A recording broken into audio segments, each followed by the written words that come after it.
बिस्मिल्लाहिर्रहमानिर्रहीम। अस्सलाम वालेकुम डियर स्टूडेंट्स, उम्मीद है आप सब खैरियत से होंगे।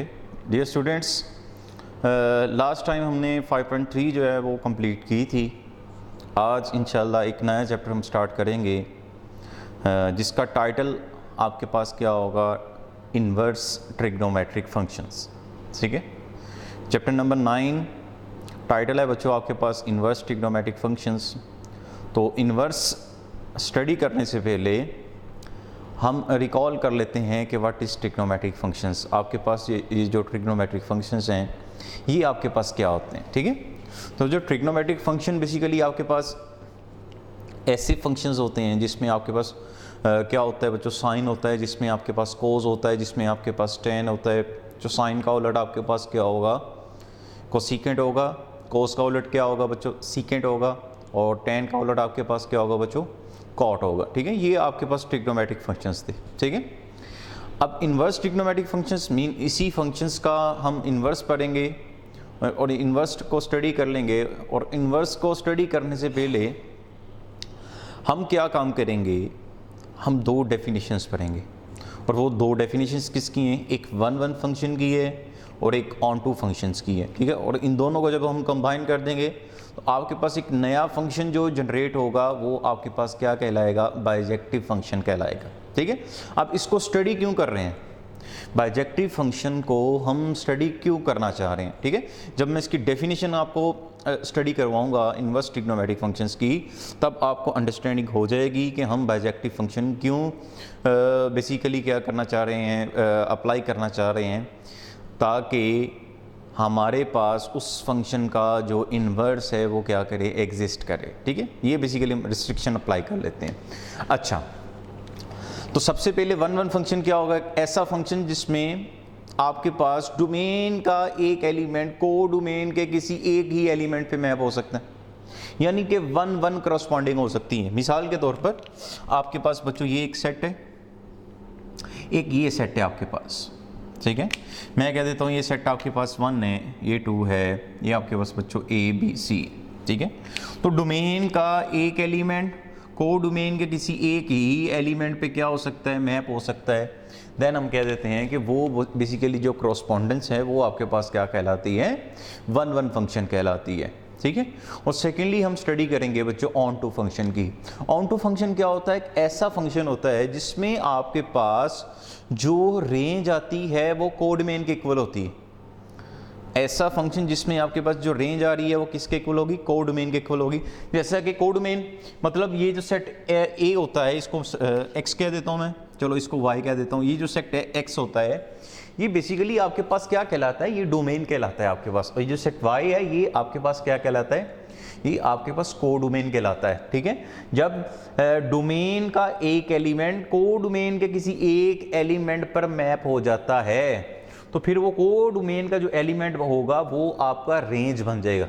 जो एलिमेंट मैप होता जाएगा कोडोमेन का, वो एलिमेंट्स आपके किस में आते जाएंगे, रेंज में आते जाएंगे। ठीक है, इस तरह ये 1 जो है वो ए पे मैप हुआ है, 2 जो है वो बच्चों सी पे मैप हुआ है। इसका मतलब ए और सी बेसिकली इस फंक्शन की क्या कहलाएगी, रेंज कहलाएगी। ठीक है, तो बेसिकली हमने स्टडी करना है ऑन टू फंक्शन। और ऑन टू फंक्शन में जो रेंज होती है वो किसके इक्वल होती है, कोडोमेन के इक्वल होती है। यानी वो कोडोमेन सारा का सारा सेट एज इट खुद आ जाता है। जिस तरह फॉर एग्जांपल मैं एक और सेट यहाँ पे ले लेता हूँ बच्चों, आपके पास मैं कह देता हूँ 1 2 3, यहाँ पे पहले बच्चों आपके पास मैं कह देता हूँ A B और C। ठीक है, या मैं A B कर लेता हूँ तब भी कोई इशू नहीं है बच्चों। यहाँ पे इसको X कह लो, इसको Y कह लो आप। ठीक है, ये देखो ज़रा, अगर ये आपके पास फंक्शन f है तो 1 को मैप करवा देता हूँ इस पे, 2 को इस पे करवा देता हूँ, 3 को B पे करवा देता हूँ। अब देखो ज़रा, 1 बच्चों मैप हो गया B पे, 2 A पे हो गया, 3 किस पे हो गया, B पे। अब देखो जो रेंज आ रही है, यानी जो एलिमेंट्स मैप हो रहे हैं वो बेसिकली आपके पास क्या कहलाएगी, वो रेंज कहलाएगी। अब दरअसल देखो आपके पास कौन कौन से एलिमेंट्स मैप हो रहे हैं, एक A मैप हो रहा है बच्चों और एक दूसरा आपके पास क्या हो रहा है, B मैप हो रहा है। डेट्स मीन ये आपकी क्या कहलाएगी, रेंज कहलाएगी। ठीक है, और रेंज देख लें AB है। और कोडोमेन में एलिमेंट्स कौन कौन से वो भी आपके पास क्या हैं, AB हैं। इन सिंपल वर्ड्स यहाँ पे आप देख सकते हैं कि रेंज के एलिमेंट्स यानी रेंज में जितने एलिमेंट्स मौजूद हैं उतने ही एलिमेंट्स कोडोमेन के सेट में भी मौजूद हैं। इसका मतलब रेंज इक्वल किसकी है, कोडोमेन की। दैट्स वाई हम ये कह सकते हैं कि ये जो फंक्शन है, ये फंक्शन आपके पास फिर क्या कहलाएगा, ऑन टू फंक्शन। यानी ये आपके पास फंक्शन बच्चों ऑन टू, ये आपके पास फंक्शन वन वन फंक्शन, ठीक है। अच्छा, आपको समझ आ गई बच्चों वन वन क्या होता है, आपको समझ आ गई बच्चों ऑन टू क्या होता है। अब बाइजेक्टिव फंक्शन के बारे में पढ़ते हैं।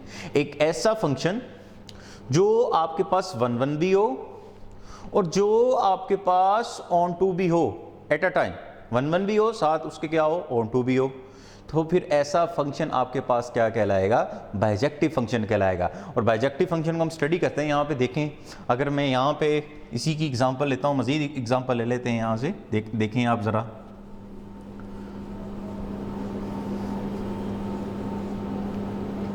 देखो बच्चों, लेट कर लो ये आपके पास एक सेट है जिसमें एलिमेंट्स 1 2 3 चले 4 कर लेते हैं। ये आपके पास एक सेट A B C और D, ठीक है। चलें C, इसको X कह देते हैं, मैं इसको Y कह देता हूँ। तो जो देनी है ज़रा बच्चों, यहाँ पे बच्चों ये आपके पास क्या है, इसका फंक्शन। अब देखो ज़रा, 1 को मैप करवा देता हूँ B पे, 2 को A पे, 3 को C पे, 4 को D पे, तो ये फंक्शन है। अब देखें, हमने कहा कि बाइजेक्टिव फंक्शन के लिए क्या होना चाहिए, वन वन फंक्शन होना चाहिए। मतलब डोमेन का एक एलिमेंट को डोमेन के किसी एक ही एलिमेंट पे मैप हो सकते हैं। अच्छा, दूसरा ऑन टू भी होना चाहिए। ऑन टू मतलब रेंज किसके इक्वल आनी चाहिए, कोडोमेन के। चेक करते हैं बच्चों, ये देखें 1 मैप हो रहा है B पे, 2 मैप हो रहा है A पे, 3 C पे, 4 D पे। यानी कि डोमेन का एक एलिमेंट कोडोमेन के किसी एक ही एलिमेंट पे क्या हो रहा है, मैप हो रहा है। तो फिर इसका मतलब ये है कि ये फंक्शन आपके पास वन वन है। अब देखते हैं आपके पास क्या ऑन टू भी है। ऑन टू के लिए क्या चेक करना पड़ेगा, हमें रेंज चेक करनी पड़ेगी। रेंज मतलब एलिमेंट्स कौन कौन से इस पे मैप हो रहे हैं। ए भी मैप हो रहा है बच्चों, बी भी हो रहा है, सी भी हो रहा है, डी भी हो रहा है। इसका मतलब ये है कि यहाँ पे जो रेंज आपके पास आ रही है वो क्या है, ए बी सी और डी, ये चारों एलिमेंट्स आ रहे हैं। और हम यहाँ पे y को भी देख सकते हैं, यानी कोडोमेन को देख सकते हैं। उसमें एलिमेंट्स क्या हैं आपके पास, वो भी A B C D। It's mean codomain जो है वो आपके पास किसके इक्वल आ गई बच्चों, रेंज के इक्वल आ गई। अगर कोडोमेन इक्वल आ जाए रेंज, किसका मतलब वो फंक्शन आपके पास क्या बच्चों, ऑन टू भी है।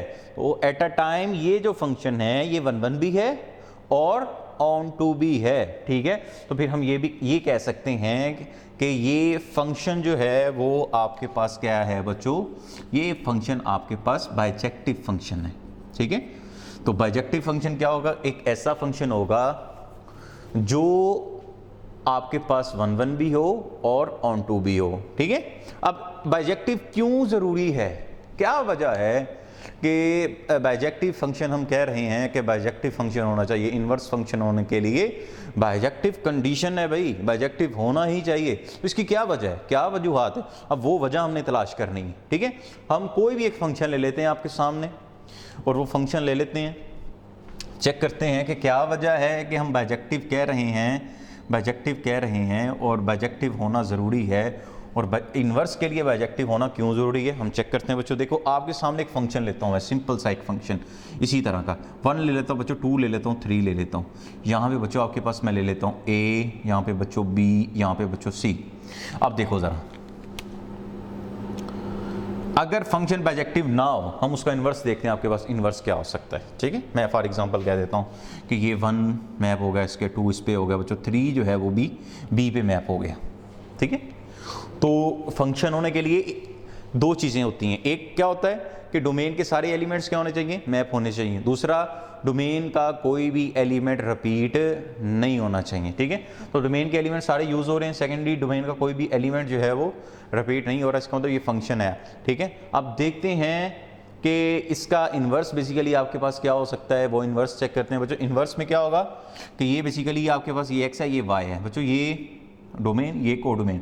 इन्वर्स में हम कोडोमेन से डोमेन की तरफ आते हैं। इन्वर्स में क्या होगा बच्चों, कोडोमेन से डोमेन की तरफ आना है हमने, ठीक है। अब इन्वर्स में क्या होगा, ये जो सेट है y, इन्वर्स में ये जो y सेट है ये आपके पास क्या कहलाएगा, ये आपके पास डोमेन कहलाएगा और ये आपके पास क्या कहलाएगा, रेंज कहलाएगा। इनवर्स फंक्शन में जो कोडोमेन है वो क्या बनेगी, आपके पास डोमेन बनेगी, और जो डोमेन होगी वो आपके पास इसकी क्या हो जाएगी, कोडोमेन हो जाएगी। अब चेक करो ज़रा बच्चों, अगर मैं इस पर गौर करूँ तो भाई ये सी एलिमेंट्स बाकी बच गए, सी एलिमेंट्स क्या बच गया बाकी। ये तो फंक्शन की डेफिनेशन पे ही फुलफिल नहीं हो रहा, क्योंकि फंक्शन की डेफिनेशन क्या थी कि डोमेन के सारे एलिमेंट्स क्या होने चाहिए, यूज होने चाहिए। यहाँ पे क्या हुआ, डोमेन का एक एलिमेंट क्या बन गया, बाकी बच गया। इसका मतलब ये है जब ये फंक्शन ही नहीं है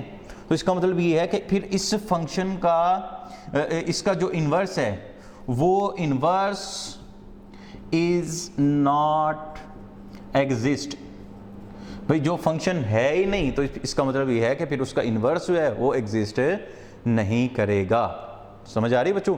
तो हम यहाँ पे ये कह रहे हैं कि भाई अगर आपके पास ये जो फंक्शन है बाइजेक्टिव नहीं है तो फिर उसका जो इन्वर्स है वो आपके पास एग्जिस्ट नहीं करेगा। अच्छा, अगर मैं ये काम कर दूं, इसको बाइजेक्टिव बना दूं और बाइजेक्टिव बना के मैं चेक करता हूं तो क्या ये फंक्शन बनता है या नहीं बनता, ये हम चेक कर लेते हैं बच्चों। देखते हैं हम सिंपल यहाँ पे बच्चों, अगर मैं 3 को बच्चों सी पे मैप कर देता हूँ। आप देखो ज़रा, 1 मैप हो रहा है बी पे, 2 हो रहा है ए पे, 3 किस पे हो रहा है, सी पे। ठीक है।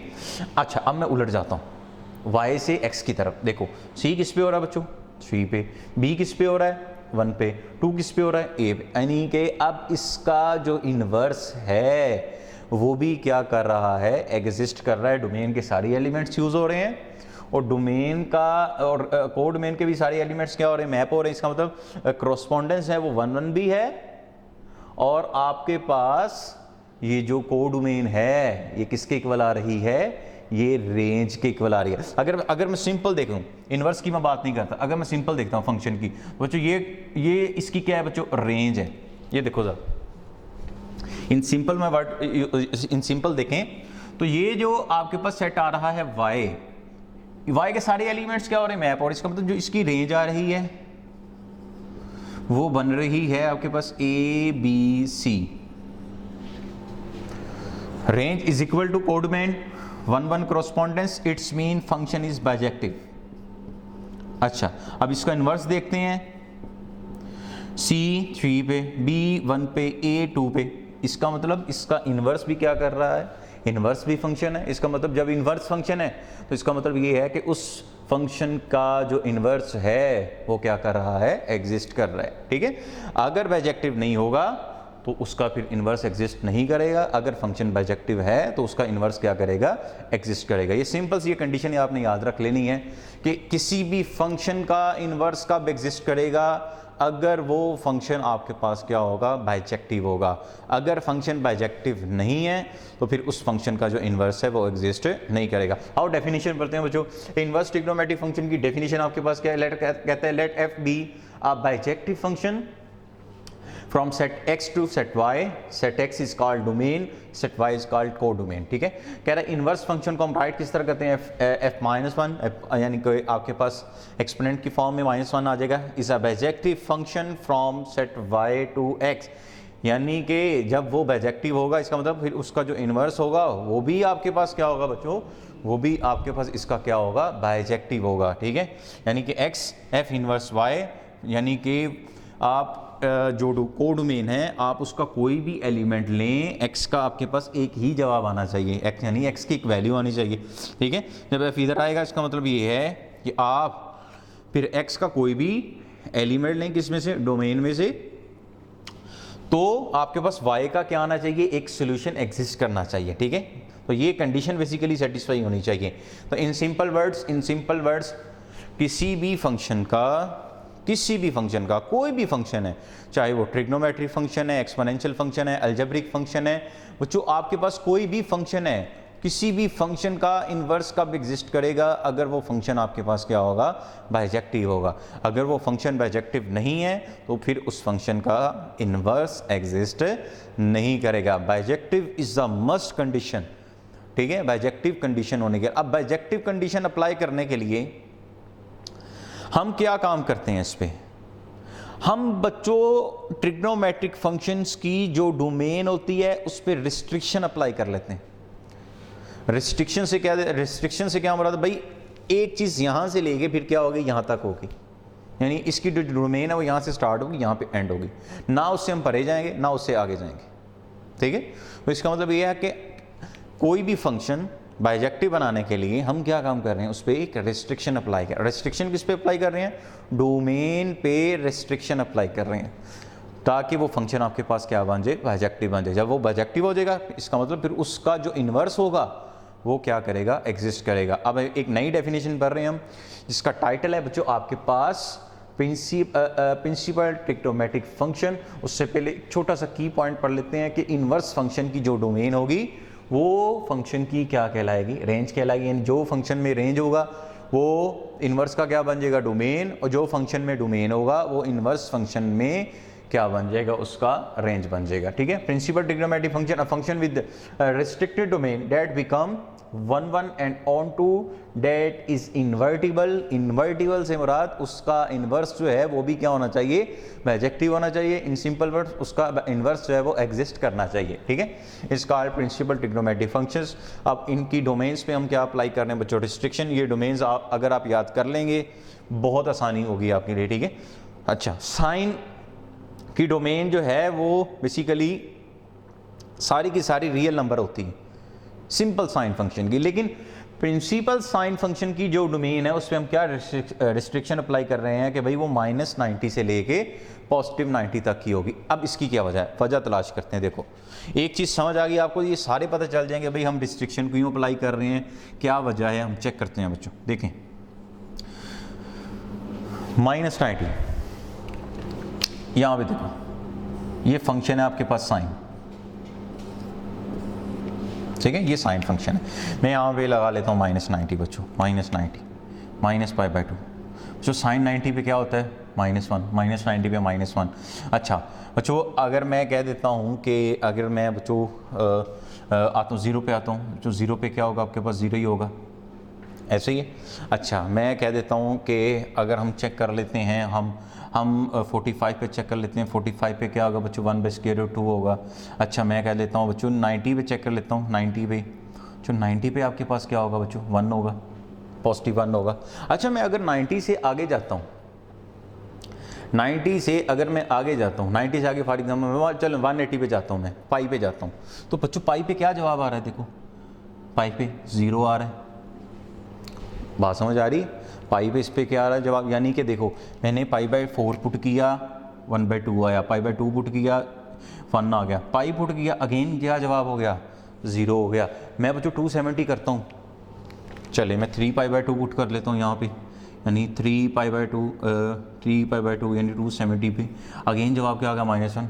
यानी कि देखें पहले -1 थी, फिर 0 थी, 1/2 थी 1, फिर 0, फिर -1, वैल्यूज़ क्या होना शुरू हो गई, रिपीट होना शुरू हो गई। जब वैल्यूज़ रिपीट होना शुरू होगी तो फिर इसका मतलब क्या हुआ कि जब हम उसका इन्वर्स लेंगे और इन्वर्स लेंगे, आप देखो ना फंक्शन तो है, जवाब आ रहे हैं, लेकिन जब हम उसका इन्वर्स लेंगे बच्चों, इन्वर्स में क्या होगा, इन्वर्स में हमें पता है कि अगर हम सिंपल फंक्शन की बात भी कर लें, फंक्शन की बात भी कर लें, क्योंकि हमें पता है कि फंक्शन, कोई भी फंक्शन कब होगा, अगर डोमेन सारी की सारी यूज़ हो रही है। सेकेंडली डोमेन का कोई भी एलिमेंट जो है वो रिपीट ना हो। इन्वर्स में देखो बच्चों 0 भी रिपीट हो रहा है, इन्वर्स में देखें -1 भी रिपीट हो रहा है।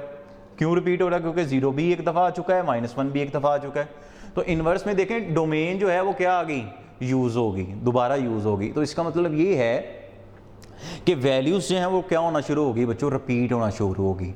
इसका मतलब ये है कि वो फंक्शन आपके पास बाइजेक्टिव नहीं रहा, बाइजेक्टिव की कंडीशन अप्लाई नहीं हुई। तो इसका मतलब ये है कि भाई जहाँ से लेके वैल्यूज शुरू हो रही हैं और कहाँ तक सेम मतलब कि एक जैसी वैल्यूज़ रह रही हैं, उससे आगे जहाँ से रिपीट होना शुरू हो जाती हैं, हम वहाँ से लेके वहाँ तक क्या लगा देते हैं, रिस्ट्रिक्शन अप्लाई कर लेते हैं, ताकि इतनी डोमेन में हम देखें कि आपका जो फंक्शन है क्या वो बाइजेक्टिव रहता है या नहीं रहता। इसमें अगर हम देखें तो -1 डिफरेंट, 2 डिफरेंट, 1/2 डिफरेंट, 1 डिफरेंट, यहाँ तक 1 से लेके -1 तक, यानी इसकी जो रेंज अगर हम देखें वो क्या है, 1 से लेके -1 तक। आगे फिर अगेन वैल्यूज रिपीट होना शुरू हो जाती हैं।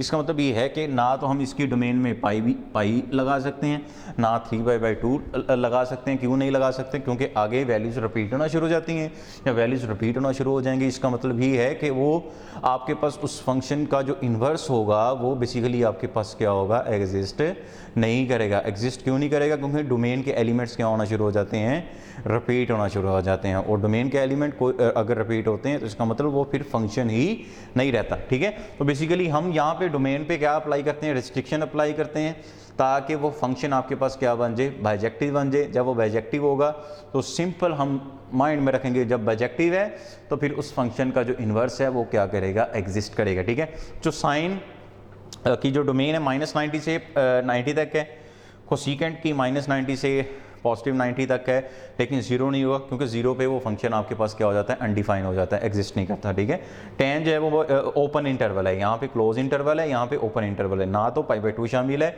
-π/2 शामिल है, ना ही π/2 शामिल है। हाँ, इसके बिटवीन जो भी वैल्यूज हैं वो सारी की सारी इसमें क्या है, शामिल है।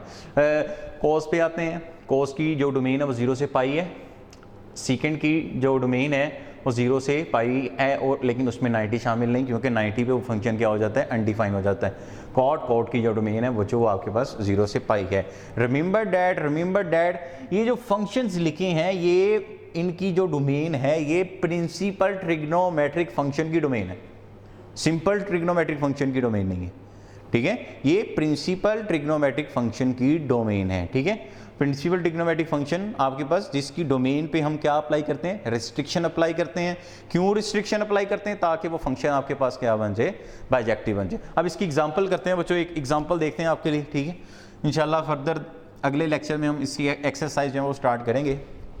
देखो बच्चों, इनवर्स फंक्शन, ठीक है, लेट कर लेते हैं बच्चों। इनवर्स जहाँ पे भी नजर आए लेट कर लें। Let y = sine inverse 1/2। ठीक है बच्चों, जो ये साइन इधर आएगा तो it's mean sine y = 1/2। This implies date y = अब मैं ये देखना चाह रहा हूँ कि भाई साइन 1/2 कहाँ पे होता है, साइन 1/2 कहाँ पे होता है। साइन 1/2 याद हो कहाँ पे होगा बच्चों, 30 पे साइन 1/2 होता है। ठीक है, तो इसका मतलब ये है कि ये पाई क्या आ जाएगा, 6।